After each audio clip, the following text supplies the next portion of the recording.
નમસ્કાર મિત્રો, અત્યારે 80% ખેડૂતો એવું વિચારે છે કે આપણે બાગાયતી ખેતી કરવી છે પણ નથી કરી શકતા. એના માટે એના પાસે ઘણા પ્રશ્નો છે. હવે આપણે જયસુખભાઈ પાસે આવ્યા છીએ ને, 150 પ્રકારના ફળ ફૂલની ખેતી કરે છે અને 100થી વધારે આંબાની વેરાયટી એમની પાસે છે. એટલે આપણે જયસુખભાઈ પાસેથી માહિતી મેળવીએ કે આંબો કરવો હોય અથવા તો વેરાયટી કઈ સારી અને કયા વિસ્તારમાં થાય, એના માટે સંપૂર્ણ માહિતી આજે આ વિડીયોમાં તમને મળી જશે. સૌપ્રથમ આપણે જયસુખભાઈનો પરિચય લઈએ.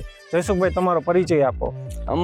મારો પરિચય છે, આપણું નંદુબાગ કરીને એક ફાર્મ છે જે વીરવા ગામ, તાલુકો લોધિકા અને જિલ્લો રાજકોટ, આપણે સાપર ગામની બાજુબાજ આવે છે વીરવા ગામ. અને આપણી પાસે નંદુબાગની અંદર 120 વેરાયટીના આંબાની વેરાયટી છે અને ટોટલ 150 પ્રકારના ફ્રૂટના ઝાડ છે. બરોબર. એની અંદર ટોટલી આપણે પ્રાકૃતિક ખેતીથી આખું બાગ ડેવલપ કરેલું છે. અને આપણા આંબા જેટલી વેરાયટી છે એની અંદર આપણે પ્રાકૃતિક ફાર્મની અંદર ગાય આધારિત ખેતીની અંદર આપણા બાગની અંદર એક પણ જગ્યાએ મગ્યો ન જોવા મળે કે એક પણ જગ્યાએ ફૂગ ન જોવા મળે. એના માટે હું તમને આગળ બધી ડિટેલ આપીશ કે એના માટે શું શું કરવું. અને જે કાંઈ આપણી પાસે 3 વેરાયટી એવી વર્લ્ડની બેસ્ટ વેરાયટી છે જે આપણા વેધરની અંદર ઓલ ગુજરાતની અંદર એ વેરાયટી થશે. અને એની અંદરની હું તમને એક વેરાયટી બતાવું છું જે આપણી પાસે વર્ષમાં 3 વાર આવે, તમે જોવો. અને આ છે ઝુમખાવાળી ઓલ ટાઈમ, જે અત્યારે આ બીજો ફાલ છે. આપણી પાસે એક ફાલમાં આપણી પાસે એક 3જા મહિનામાં પાકી અને ઉતરી ગયો, તમે જોવો. અને ક્વોન્ટિટીમાં ફ્રૂટ લાગે છે અને આ 200થી લઈને અને 300 ગ્રામ લગીનું ફ્રૂટ સાઈઝ થાય છે. અને કેસર અને હાપુસને મળતો ટેસ્ટ છે. એટલે આપણને ઓફ સિઝનની અંદર એક તો પહેલા મહિનામાં કેરી હોતી નથી, ત્યારે આની કેરી ચાલુ થઈ જાય છે. અને એક પાછું અત્યારે 6ઠા મહિનામાં ફ્લાવરિંગ આવશે, એટલે એ આપણે 10મા 11મા મહિનામાં ત્યારે કેરી નથી હોતી, એટલે ત્યારે એનો ભાવ સારો મળે છે. અને આ આંબાની અંદર 3 વેધરની અંદર કેરી આવે છે, જેથી આ આંબાની અંદર કોઈ પ્રકારનો રોગ જ નથી આવતો, નથી ફૂગ આવતી કે નથી મગ્યો આવતો, કે જે કંઈ કેરી એક ડાળીની અંદર આપણી પાસે 100 કેરી લગીના રેકોર્ડ છે. અને ટોટલી કેરી એમને રહી જાય છે. અને 3 સિઝનના વેધર અનુકૂળ હોવાથી આની કેરી ખડતી નથી. ગમે ત્યારે વરસાદ આવે, ગમે એમ ઝાકળ આવે કે કોઈ પણ પ્રકારનું થાય તો આપણે આની અંદર કોઈ પણ પ્રકારની પેસ્ટિસાઇડ દવા છાંટવી પડતી જ નથી.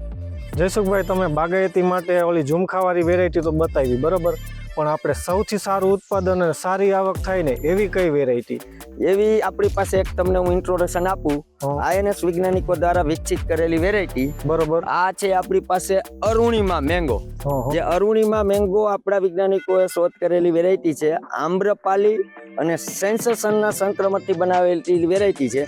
આમ્રપાલી આપણા ટેસ્ટમાં આપણે ખાતા જ હોઈએ છીએ, કદાચ અમુક ખેડૂતોએ નહીં જ ખાધી હોય એમાંથી 90%, પણ એ કેસરને ટક્કર મારે.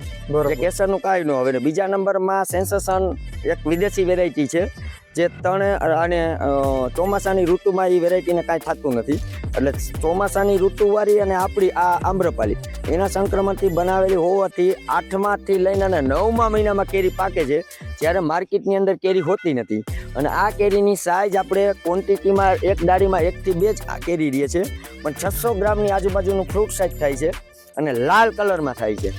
જેથી એક પર પીસમાં વેચાય છે. મિનિમમ 100 રૂપિયાનું પર પીસ જો 600 ગ્રામની કેરી વેચાતી હોય તો 5મા વર્ષેથી આપણી પાસે એક આંબાની અંદર 70થી લઈને 90 કેરી લગીની ઉત્પાદન આપવાની ક્ષમતા આંબાની અંદર થઈ જાય છે. તો તમે વિચાર કરો કે તમે એક કોઈ કંપની કરતા હોય ને તો કંપની કરતાં પણ સારું એવું પ્રોફિટ આપે. અને આની અંદર તમે એકવાર આપણી નંદુબાગની મુલાકાત લ્યો અને તમે આનું રિઝલ્ટ જુઓ. આ એક તો આની અંદર ચોમાસાની પાકતી વેરાયટી હોવાથી કમોસમી વરસાદ આવે કે કોઈ પણ 4થા મહિનામાં 5મા મહિનામાં તો આની અંદર કેરી ખડતી નથી, કોઈ પ્રકારનો બગાડ નથી આવતો. આપણે એક બેગિંગ કરવાની રહે છે. અને ચોમાસામાં જ પાકતી વેરાયટી હોવાથી આપણને બેસ્ટ બેનિફિટ એ રહે છે કે એની અંદર રોગ પણ ઓછા આવે છે. જે આપણે કોઈ પ્રકારની પેસ્ટિસાઇડ છાંટ્યા વગર દવા પણ પ્રાકૃતિક ફાર્મથી આપણે આ વેરાયટીનું ઉત્પાદન લઈ શકીએ છીએ. અને સારામાં સારો રેટ મળે. પર પીસ 100માં જાય તો પણ 50 કેરી ગણી તો એક આંબો આપણને 5000નું 5મા વર્ષેથી આપણને ઉત્પાદન આપે. અને હાઈ ડેન્સિટીમાં વાવેતર કરી તો આપણે 135 આંબા 12x12ના અંતરે આવે તો તમે હિસાબ મારી લ્યો કે કેટલું પ્રોફિટ થાય.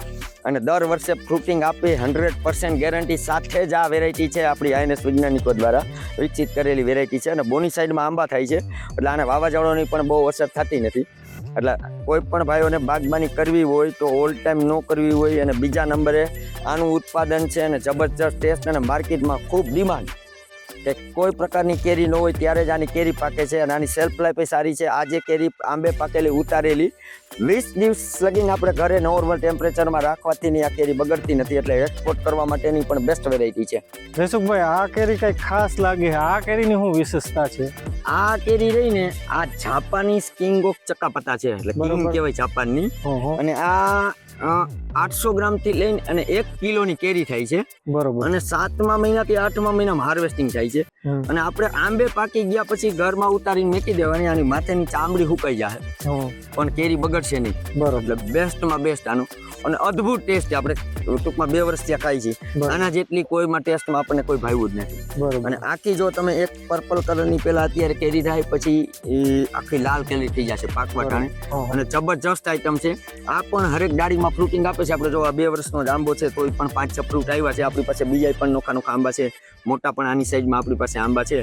અને આ પણ એક બાગબાની કરવા માટેની બેસ્ટ વેરાયટી છે. આના પણ કિલોના ભાવ કે નહીં, પણ પર પીસમાં આના તો 200 નહીં પણ 300 રૂપિયા દેતા આ કેરી અત્યારે હાલમાં મળતી નથી, એવી વેરાયટી છે. આ પણ 5મા વર્ષેથી તમારે ઉત્પાદન આપવા માટે આ પણ કેરીનો આંબો જે